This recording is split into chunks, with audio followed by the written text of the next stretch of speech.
Assalamualaikum warahmatullahi wabarakatuh. Perkenalkan, nama saya Fitrayana Yulandari, kelas B, jurusan Ilmu Administrasi Publik semester 6, NIM 091058041917. Baiklah, pada kesempatan kali ini saya akan membahas beberapa soal. Soal yang pertama yaitu para ahli mendefinisikan hukum administrasi negara sebagai berikut.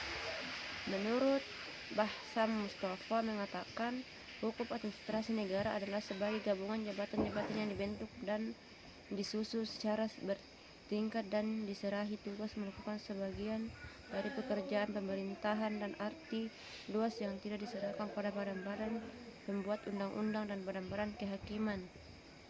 Yang kedua, menurut Oppenheim mengatakan bahwa hukum administrasi negara merupakan penggabungan dan ketentuan-ketentuan yang berlaku yang terikat pada bahan-bahan tinggi maupun rendah. Menurut CPHP Dr. Freud mengatakan hukum administrasi negara adalah hukum seluruh aturan yang mengatur bagaimana alat dan badan pemerintahan hendak memenuhi tugasnya.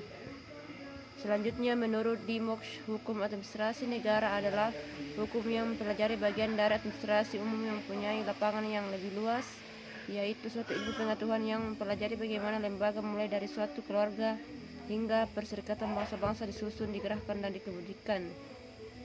Selanjutnya, menurut Utrecht mengemukakan bahwa hukum administrasi negara adalah hukum pemerintahan, hukum yang menguji hubungan hukum istimewa yang bila diadakan akan memungkinkan para pejabat administrasi negara melakukan tugas mereka yang khusus.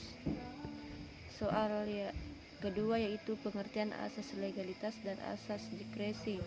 Asas legalitas adalah tentang sumber hukum khususnya di bidang hukum pidana yang menyatakan sumber hukum pidana adalah undang-undang. Rumusan formulasi asas legalitas bila dilihat dari sistem hukum nasional maka jelas tidak sesuai maupun harmonis. Yang kedua, asas diskresi adalah keputusan dan tindakan yang ditetapkan atau dilakukan oleh pejabat pemerintahan untuk mengatasi persoalan konkret yang dihadapi dalam penyelenggaraan pemerintah. Hal peraturan perundangan yang berikan pilihan tidak mengatur, tidak lengkap atau tidak jelas dan atau adanya sinkronisasi pemerintahan. Soal yang ketiga yaitu jelaskan hubungan antara hukum tata negara dan hukum administrasi negara. Hukum tata negara adalah hukum mengenai struktur umum daripada suatu pemerintahan negara, sedangkan hukum administrasi negara merupakan peraturan-peraturan yang bersifat khusus. Sekian dari saya. Assalamualaikum warahmatullahi wabarakatuh.